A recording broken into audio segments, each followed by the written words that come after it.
જય માતાજી મિત્રો, કેમ છો બધા? બધા મજામાં જ છો? તો આજે આપણે ઘરે હતા એટલે આપણે એમ થયું કે સ્ટુડિયોનું કામ ચાલુ કરી નાખીએ થોડું ઘણું, કેમ કે બહુ જલ્દી પૂરું થઈ જાય તો કંઈક રિપેરિંગના વિડીયો પણ નાખીએ કે અને કંઈક નવું વસ્તુ પણ તમને દેખાડીએ કે એના માટે આજે આપણે જે પૂઠાનું કામકાજ હાલતું હતું, જેમાં આપણે એક પૂઠું જો આ બનાવી નાખ્યું, કમ્પ્લીટ કરી નાખ્યું છે. આપણે સ્ટુડિયો બનાવવાનો છે, ચાંદેડા વાળી છત બનાવવાની આપણે. આમાં આપણે એક પૂઠામાં ચાંદેડા તૈયાર થઈ ગયા છે ને એક પૂઠાનું કામ હાલે છે, અને એક પૂઠાની લાઇટિંગ પણ કરી નાખ્યું છે. દેખાડી દો એકવાર. જો આ રીતની આપણે 8 લાઇટો રાખી દીધી છે.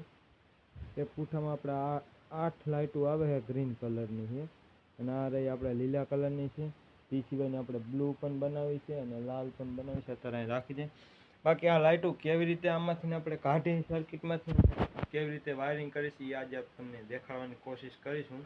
જો અત્યારે આપણે અહીંયા કણે 8 લાઇટો છે, આનું આપણે વાયરિંગ કરવાનું છે, જેના માટે આપણે વાયર પણ કટિંગ કરી નાખ્યો છે, જેમાં આપણે આ વાયર વાપરી છે જેથી કરીને શોર્ટ સર્કિટ ન થાય ને વાયર પણ આવું પાતળો છે એટલે વાંધો ન આવે.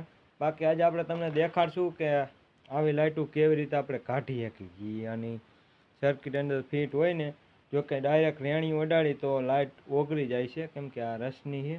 આપણે જો અહીંયા ઘણી બધી કાઢેલી છે, અને આજે આપણે લીલી લાઇટ તમને કાઢીને દેખાડશું. બધી લાઇટો આપણે એક રીતે જ કાઢી શકીએ, પણ આજે આપણે જો આમાં પણ આપણે એક વાયરિંગ કરેલું છે, આ પણ લીલી લાઇટ છે. આજે આપણે તમને દેખાડશું કે આ લાઇટ કેવી રીતે નીકળે છે અને કેવી રીતે કાઢી શકીએ છીએ. પહેલાં તો આપણે બધી લાઇટો ભેગી કરી લઈ, ગણી લઈ એકવાર, જેમાં આપણે જોતા રહીશું. આમાં એક આપણે લીલી લાઇટ પણ ભેગી ભરી ગઈ છે, 5 અને 2 8. આપણે આ 8 અને આ 8 એટલે 3 પૂઠાની થઈ જાય, અને હજી 3 હોય તો આપણે 4 પૂઠાની થઈ જાય, ને આપણે ટોટલ 8 પૂઠાની આપણે લાઇટો કરવાની છે કમ્પ્લેટ. અત્યારે આપણે લીલી લાઇટ તમને કાઢીને પહેલાં દેખાડી દઈએ, પછી આનું વાયરિંગ કરીને દેખાડી કે આપણે કઈ રીતનું વાયરિંગ નહીં કરીશું. વિડીયો બહુ લાંબો થઈ જાય છે, ફટાફટ આપણે ચાલુ કરી દઈએ. પહેલાં તો વાયરિંગ કરીને દેખાડી અને પછી આપણે લાઇટો કાઢીને દેખાડીશું. ફટાફટ આપણે અહીંયા કેમેરો સેટ કરી નાખી, જોતા રહ્યો વિડીયો.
તો તમે જોયું આગળ કે આપણે કઈ રીતે લાઇટનું વાયરિંગ કર્યું અને કઈ રીતની લાઇટો આપણે આ જે સર્કિટ રહે એમાંથી કઈ રીતની નીકળે છે.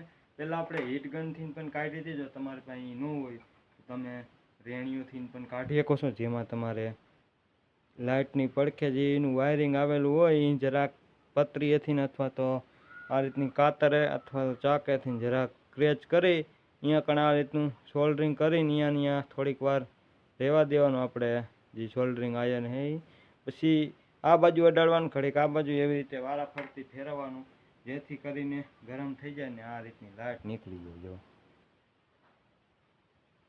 અને આ લાઇટ તમને ચેક કરીને પણ દેખાડી. અને બીજી વાત કે આપણે વાયરિંગ કરેલી લાઇટ તમને એકવાર દેખાડી દઈ.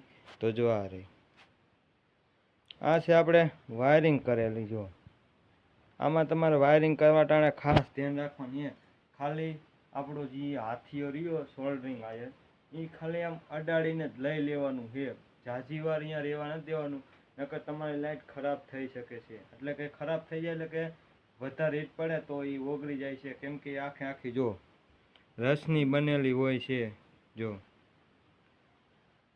તમને એકવાર દેખાડી દઉં જો. અને આ આપણે ખાસ ધ્યાન રાખવાની, આ તો થઈ જાય તો આપણે મોટી છે, બાકી લાલ અને બ્લુ આપણે જે લાઈટ કાઢી તો હાવ ઝરી ઝરી છે. અત્યારે તમને દેખાડી દઉં મારી પાસે છે તો ખરી અહીંયા કણે એક જ છે, પણ આપણે અહીંયા ક્યાંક જ રાખેલી હતી, તમને ગોતીને દેખાડું. ફાઇનલી લાઈટ આપણે ગોતી લીધી છે ને, તમને દેખાડી દઉં. આમાં તમને ક્યાંય લાઈટ નહીં દેખાતી, દેખાય? એટલે આ લાઇટમાં વાયરિંગ કરવું એ નાની માના ખેલ નથી, એટલે કે જેવા તેવાનું કામ નથી. તમને હરખી રીતે થોડુંક ઝૂમ કરીને દેખાડો. આપણી પાસે સારો મોબાઈલ તો નથી, પણ તોય તમને દેખાડવાની કોશિશ કરીશું. જો આમાં જે રહે ને એ લાઇટ છે આપણે, જો આ રહી ને આ બે લાઇટ છે અને એ બ્લુ કલરની છે. આપણે લાલ કલરની આપણે કાઢી છે, બ્લુ કલરની કાઢી છે. એકવાર તમને એને ચેક કરીને દેખાડું, જેના માટે મારે રાખવો પડશે. જો હવે એકવાર આપણી પાસે આ મીટર છે, એનાથી તમને ચેક કરીને દેખાડી દઉં. જો આ છે બ્લુ લાઇટ. એક જ મિનિટ, આપણે જરાક ડિસ્પ્લેની લાઇટ થોડીક ઓછી કરી નાખશું, જેથી કરીને આપણને દેખાય લાઇટ થાય. જો આ બ્લુ લાઇટ છે, આ બે બ્લુ લાઇટ છે. અને આ જ રીતની આપણે ઘણી બધી લાલ લાઇટ પણ કાઢી છે. લાલ લાઇટ પણ કાઢી છે અને આ છે બ્લુ લાઇટ. આવું વાયરિંગ તમારે શીખવું હોય તો બહુ મહેનત કરવી પડે, અને આપણે સ્ટુડિયો કાયદેસર રીતે બનાવવાના છે, એટલે વાર તો ઘણી બધી લાગશે. બાકી અમને ચેનલ સબસ્ક્રાઈબ કરી નાખો. આવા જ એક બીજા વિડીયો સાથે આપણે મળીએ, આવી કંઈક નવીન વસ્તુ સાથે. અને આપણે આ લાઇટ બનાવવાનું શીખાશે, જે આપણી પાસે મગડી લાઇટ હતી એનો વિડીયો તમે ન જોયો હોય તો એની લિંક હું આમાં નાખી દઈશ, તમે જોઈ લીજો. બાકી મળીએ એક બીજા વિડીયોમાં. જય માતાજી.